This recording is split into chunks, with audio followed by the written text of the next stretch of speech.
kanina po ay tayo sumagot kay Riza Tanas Ontiveros na di umano sang-ayon sa sarili niyang testigo ay nagtanim testimonya at tanim ebidensya para madawit sa kasong kriminal na hinaharap po rin syndicated human trafficking si Pastor Kibuloy, si PRRD at saka si Inday Sara Duterte. Well, sinabay po natin na hindi po ako pugante dahil ako naman po ay matagal nang wala sa Pilipinas bago pa nagkaroon ng tanim kaso. At babalik tayo sa Pilipinas pag wala na po ang mga bangag. Anyway, ngayon po ipagpatuloy po natin ang ating pangatlong parte ng ating serye doon sa sagot ni VP Sara sa impeachment complaint. Importante kung maintindihan nyo kung ano itong mga paratang kay VP Sara nang malaman nyo naman po na talagang walang kabasi-basihan ang mga impeachment complaint na hinain laban kay VP Sara. Now, nung dalawang naunang broadcast natin, nung una, ang sinabi natin, yung special affirmative defenses ad cautelam, ibig sabihin, walang without prejudice doon sagot niya sa mga articles of impeachment.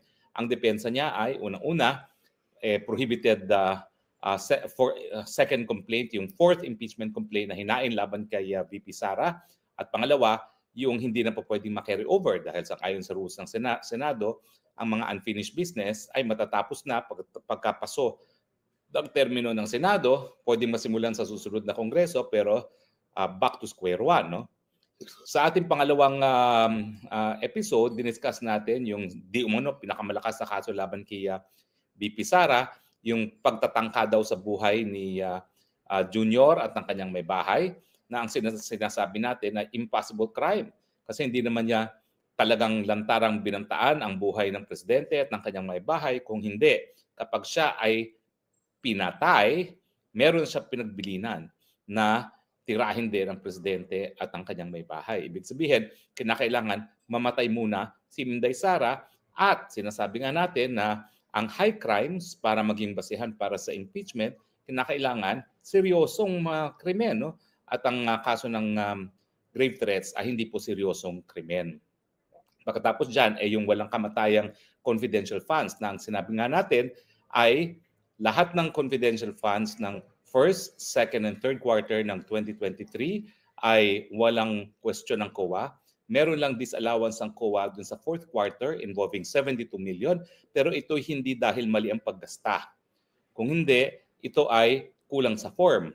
At bagamat merong notice of disallowance, inapila pa yan ni VP Sara at kinakailangan antayin muna ang sagot ng COA dahil sa ating saligang batas, ang COA ang talagang merong primary jurisdiction para magdesisyon kung tama ba o mali ang paggastos ng kaban ng taong bayan. Ngayon naman puntahan natin yung natitira pang mga articles of impeachment. Now, isa pa dyan ay sinasabing meron daw unexplained wealth si Inday Sara na patunay na merong graft corruption dahil meron daw siyang mga bank account na kasamang kanyang ama na si Tatay Digong. Well, una-una, yung mga bank accounts na yan ay covered absolutely by confidentiality sang-ayon sa batas natin. No? At ang tanging pinagbasihan na meron siyang napakalaking deposito daw na hindi nakadeklara sa kanyang salin ay isang newspaper report na quoting Sunny Trillanes, di ba po? Kaya nga ang sabi ng mga abogado niya, yan ay hearsay at hindi dapat pansinin. No? At syempre, kung totoo na nakakuha sila ng bank records ni Inday Sara Duterte na wala namang supina galing sa kahit kanino, sa hukuman, yan po ay fruit of the poisonous tree at hindi po pwedeng magamit. Gayunpaman, wag natin kakalimutan ang Tatay Digong mahigit 30 taon na nilbihan bilang isang mayor, congressman, vice mayor at presidente ng Pilipinas. At si Inday Sara naman, bukod sa pagiging abogado, siya ay nag-practice din ng batas bago siya naging vice mayor at vice president. At syempre, ang kanyang asawa ay isang abogado rin na mahigit 10 taon ng practice. Alam niyo naman po talaga, pag abogado naman talaga at ikaw naman ay hindi talaga bobo, ikaw naman ay makakakita talaga ng matino. Kaya hindi ako nagtataka dyan na may konting naipon ang mga abogado, lalong-lalo na kung parehong mag-asawa ay abogado. So ang tingin ko, yung sinasabi nila na ill-gotten wealth at saka yung mga hindi pagdeklara ng tama sa salin, hindi po yan grounds for impeachment. No? Ang kinakailangan pong pruwebahan dyan ay talagang yung akto mismo ng pangungurakot. Nasaan yung akto ng pangungurakot? Wala man lang aligasyon na nangurakot si VP Sara doon sa articles of impeachment. Now, isa pang artikulo ng impeachment ay namigay daw siya ng pera sa mga opisyalis ng DepEd. Ito kasi yung sinabi niya na yung mga binibigyan niyang pera ay galing kay Lisa Marcos Araneta. Now, anong krimen ang nagawa doon? Wala. Kasi in the first place, hindi naman siya ang humingi ng kapirahang yan kung kahit sino. Yan ay binigay ng Lisa Araneta at dahil ayaw ngang tanggapin ni VP Sara yan, at hindi niya alam ang gagawin doon sa perang yan, pinamigay niya sa mga taga-DepEd. No? Ngayon, ano ang krimen dyan? Para kasi maparusahan ka ng bribery, dapat meron nagbigay, meron tumanggap. Sino nagbigay, sino nagtanggap? At saka anong kapalit? Dapat siyempre mga binibigay, merong kapalit. Meron ding aligasyon na rinirig daw nila yung bidding ng computers sa DepEd. Ang problema nga dyan, napakaingat nga ng DepEd pagdating sa bidding ng mga computers na nadidelay ang procurement dahil talagang ayaw nga madawit ni Inday Sara sa kahit anong kaso na graph pagdating sa pagbibili ng mga mahal na laptops. No?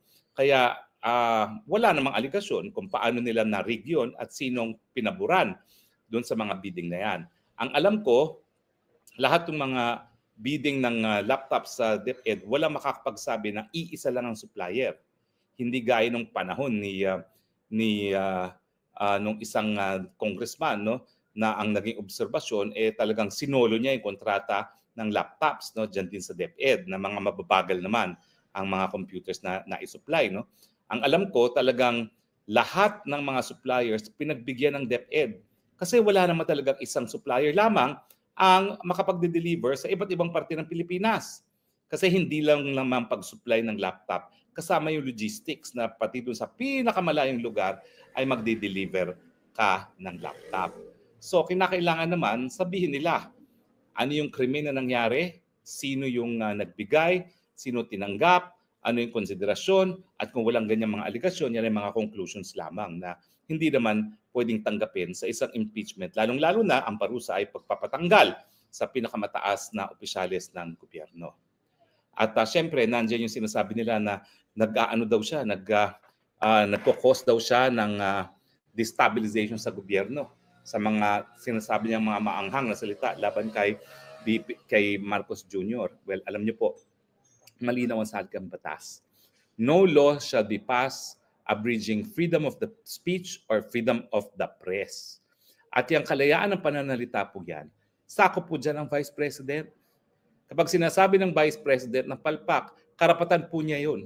Hindi lang bilang isang Vice President, kundi isang mamamayan ng Pilipino. Kasi talagang obligasyon ng mga mamamayan sa gobyerno na pulaan ng gobyerno. Bakit? Hindi tayo magkakaroon ng mabuting pamumuno kung hindi natin sila binabatikos. Pag binabatikos natin, talagang mas magiging maganda ang patakbo ng mga namumuno. Di ba po? Kesa man doon sa hallelujah ka ng hallelujah, wala talaga mabuting mangyayari kung hallelujah ka lang ng hallelujah. So anyway, yan po yung mga main articles of impeachment na sinasabi natin hindi naman po talaga basihan para matanggal ang isang impeachable officer. No? Now, ano ngayon ang aking tingin? Well, bilang isang profesor ng batas, mahigit 20 years po tayo nagturo, hindi lang po sa UP, kundi nagturo tayo sa graduate school ng San Beda, sa Silliman, sa American University, at saka sa National University of Singapore. Sinasabi ko po talaga, hindi na dapat magtuloy ang impeachment trial. Kasi nga po, unang-una, tapos na po ang 19th Congress.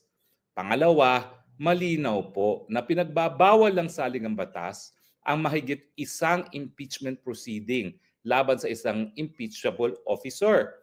At ano ba naman ang mahirap na maintindihan na ang pang-apat na impeachment complaint ay labag doon sa nakasaad na saligang batas na pinagbabawal ang mahigit sa isang impeachment proceeding kada taon labang sa isang impeachable officer. Sasabihin nila, hindi. Kinakailangan sagutin ng merito. Bakit mo naman sasagutin ng merito kung yung paglilitis mismo ay labag sa saligang batas? Hindi ba ho, ang pinakamataas na batas sa ating bayan ay ang saligang batas. So kung talagang ang Senado ay lalabag, kung sila ay magdidinig ng kaso na wala nang basihan, wala nang jurisdiction at wala na talagang dahilan para magpatuloy ang impeachment. Now, hindi po sa natatakot si BP Sara sa merito ng mga articles of impeachment ha, dahil inisa-isa po natin yan. Wala dun sa mga articles of impeachment ang talagang impeachable. Bakit? Sabihin na natin na ang grounds ay betrayal of public trust na it can cover anything under the sun, no? At saka graft and corruption.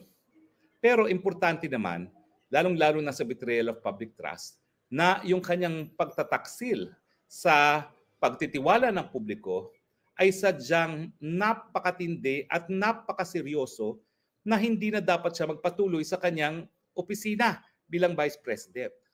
Pero nasaan yung napakatinding pagkawala ng tiwala ng taong bayan kay BP Sara? O di ba? Sinabi nga natin na yung confidential fund in order naman at yung isang disallowance hindi naman po sa issue na mali ang paggastos ng salapi ng taong bayan, kung hindi an issue of form lamang. O tapos ano ba naman yung confidential fund na yan? Talaga namang gumagamit yan ng mga pseudonyms, no? Dahil ang confidential fund naman ay ginagasta para makakuha ng impormasyon nang sa ganon maprotektahan ang seguridad ng bayan. Dahil ang confidential fund ay ginagamit nga para sa national security. At yung mga ibang bagay-bagay na sinasabi nila, well, alam niyo po yung mga bagay-bagay na yan. Unang-una, hindi naman sapat na magpaparatang lang sila. Kinakailangan talaga kung merong krimen at graft and corruption na sinasabi nilang ginawa ni BP Sara, kinakailangan yung elemento ng graft and corruption ipakita nila sa articles of impeachment mismo. Pero ano ba ang mga graft and corruption na sinasabi nila? Na-discuss ko na yung confidential fund na hanggang ngayon po ay premature. Kasi yung disallowance naman, matter of form at hindi pa pinalang desisyon ng COA. Yung sinasabi nilang SALN na hindi nag-declare ng lahat ng kayamanan at saka yung graft and corruption, alam niyo po, miski mali-mali yung SALN na yon, hindi po yan sapat para maging impeachable offense. Dahil lang talagang pinagbabawal ay ang hindi pag-file ng SALN. Sabihin na nating mali-mali yan, ang remedyo po dyan, po pwede lang yang amendahan. Kung kinakailangan talagang amendahan. Pero hindi po yan napakagrabe at napakaseryosong paglabag sa batas na ang parusa ay pagkakatanggal sa taong bayan, lalong-lalo na kung ikaw ay halal ng 32 million people. Sang-ayon po yan doon sa ating kasabihan na the voice of the people is the voice of God. Bakit mo babaliwalain ang mandato ng 32 million people? Hindi naman po yan maliit na boto. Yan ang pinakamalaking boto na natanggap na kahit sinong halal na opisyales sa kasaysayan ng Pilipinas.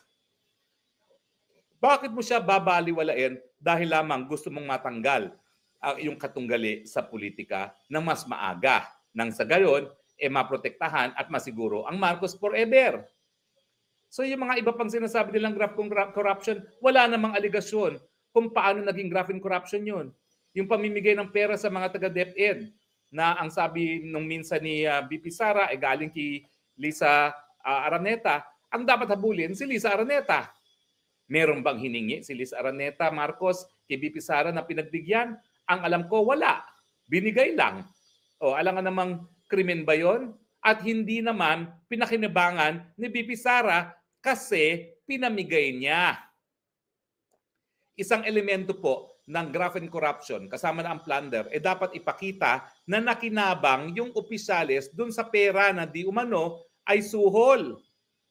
Anong gagawin mo kung pinamigay nga sa iba at hindi ka nakinabang? Di walang krimen, di ba? Sentido ko mo naman yon, hindi kasi nakinabang. Pero dyan, nakikita mo talaga yung pagkatao ni BP Sara. Pwede naman niyang itinago yan. Di ba? Kasi first lady naman ang nagbigay. Who's to complain? Pero hindi nga tinago ni BP Sara yan. Hindi niya itinago, pinamigay doon sa mga empleyado ng gobyerno na gumagawa ng tama sa kanilang trabaho na kinakailangan tustusan ng sweldo. Pero dahil yan naman po yung pinamigay na wala naman pong kondisyon, na wala naman pong kahit sino humihingi at hindi nga alam kung saan ang galing yan, nasa ng krimen? Wala.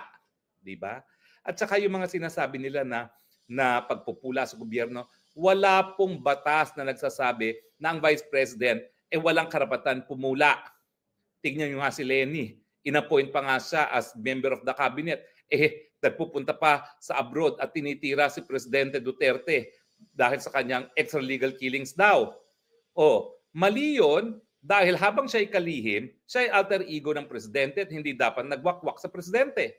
Pero nung siya'y umalis, wala pong hadlang. Walang kahitong hadlang kung kahit ano pang kritisismo na ibato niya kay Presidente Duterte. At tandaan niyo po si Presidente Duterte nung kapanahunan niya, may ilang mga sumisipsip na sinasabi dahil sa walang tigil na kritisismo ni BP Leni din kay Duterte, sapat ang suporta nila para ma-impeach si BP Leni, mapaalis. Anong sabi ni Tatay Digong? Bakit niyo tatanggalin yan? Karapatan niya yan. That's freedom of speech. Unfortunately, hindi po ganyan ang nakaupong presidente. Ang nakaupong presidente, palibasa Dugong Marcos, sanay na walang gagawin ng taong bayan kundi purihin ang Marcos regime. Gaya ng sapilitan nila tayong pinakanta ng may bagong buhay, may bago ng buhay. Ay nako, ang gusto lang nila papuri. Maski sila nung mga panahon na yon ay pumapatay, nangungurakot at nagpapayaman lamang sa kanilang pwesto na nauulit sa kasaysayan ng Pilipinas. Di ba po? So ang katotohanan, itong impeachment na ito, hindi naman ito sana masusulong kung hindi rin binili ng administrasyon ang suporta ng mahigit 80% ng mga miyembro ng Kamara. Huwag nating kakalimutan yung sinabi ni Toby Tiangco. Yan pong Toby Tiangco, matinupong kongresista yan. Mayaman na po yan, hindi na kinakailangan magpayaman sa gobyerno. Anong sabi niya? Talaga namang hindi nabasa ng mga kongresista kung ano yung nakasaad sa impeachment complaint na yan. Ang worry lang nila yung mawawalang pondo na nakalaan para sa distrito nila. Pondo na ayuda na I'm sure pinakakitaan ng maraming mga miyembro ng Kongreso.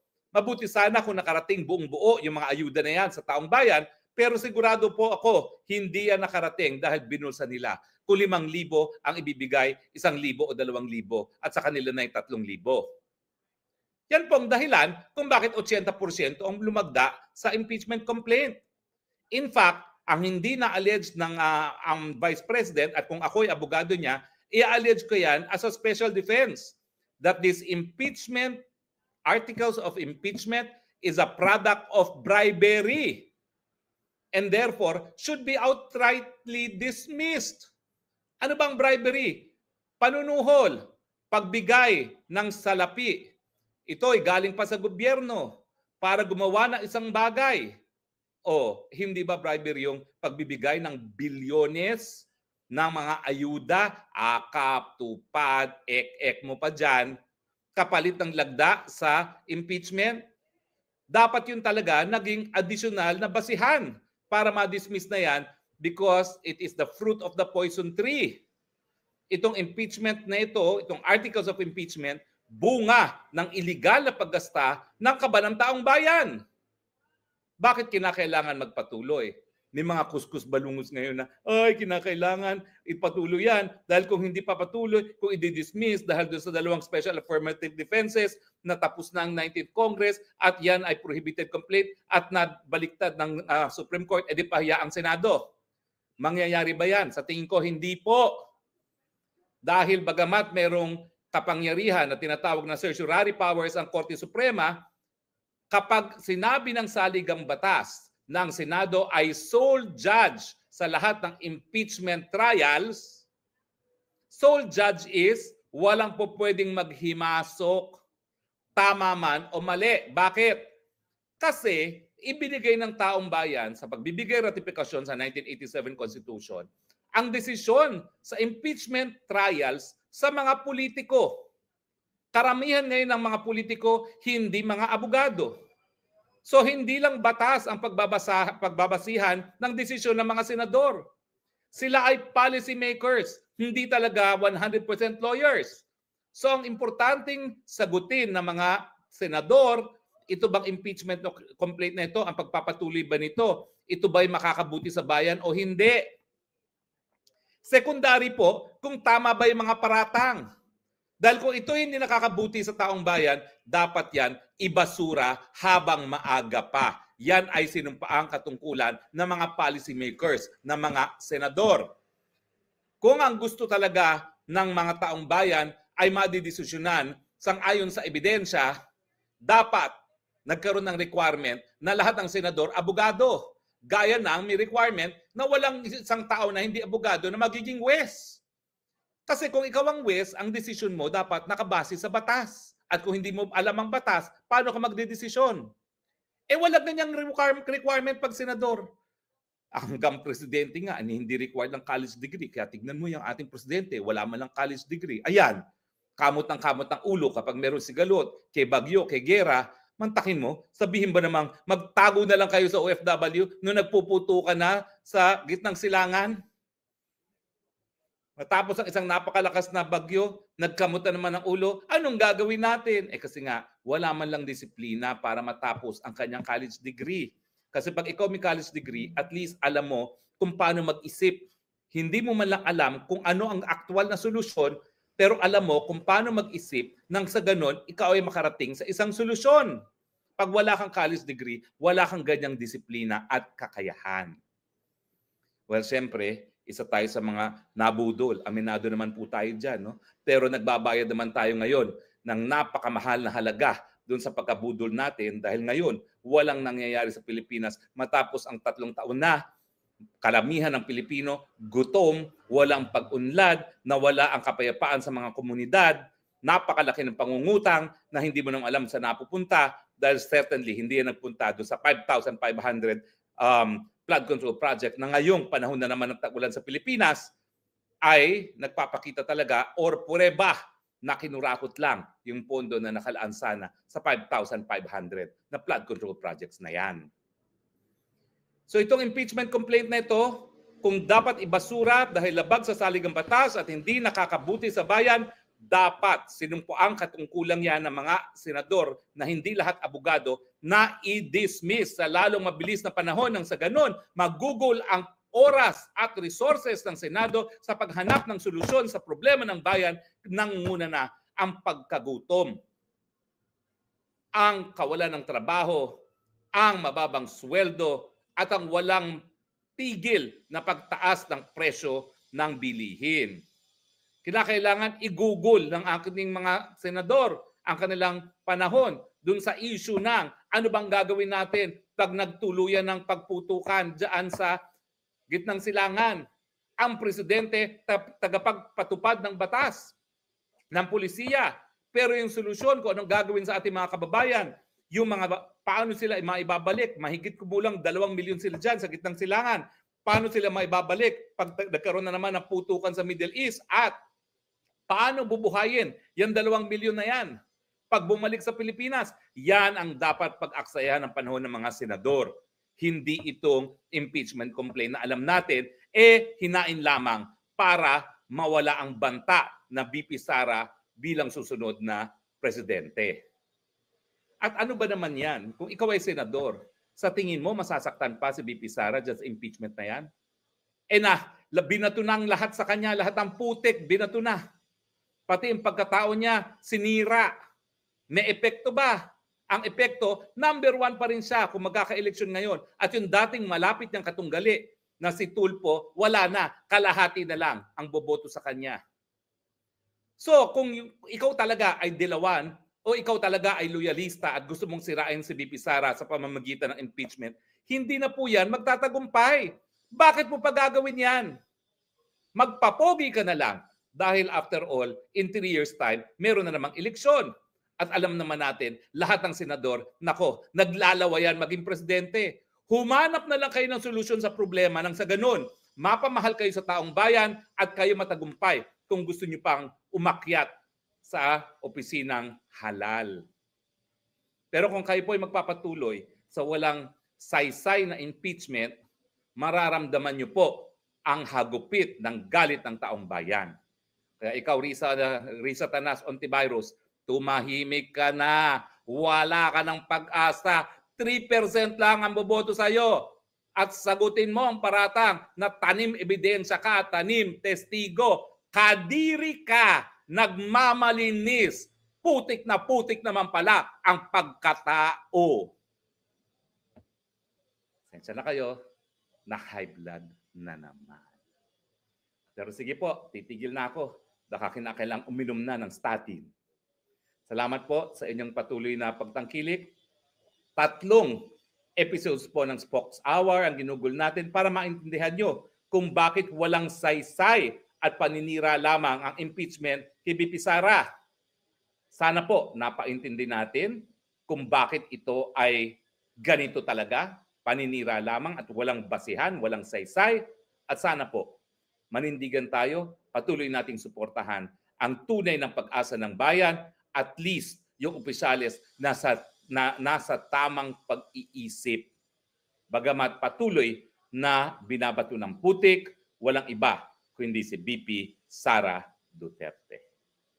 Maraming salamat po sa inyong patuloy na pagtangkilik, ha. Ito po ang Spokes ng Bayan nagsasabi, I love you, Philippines. You're the only country that I have.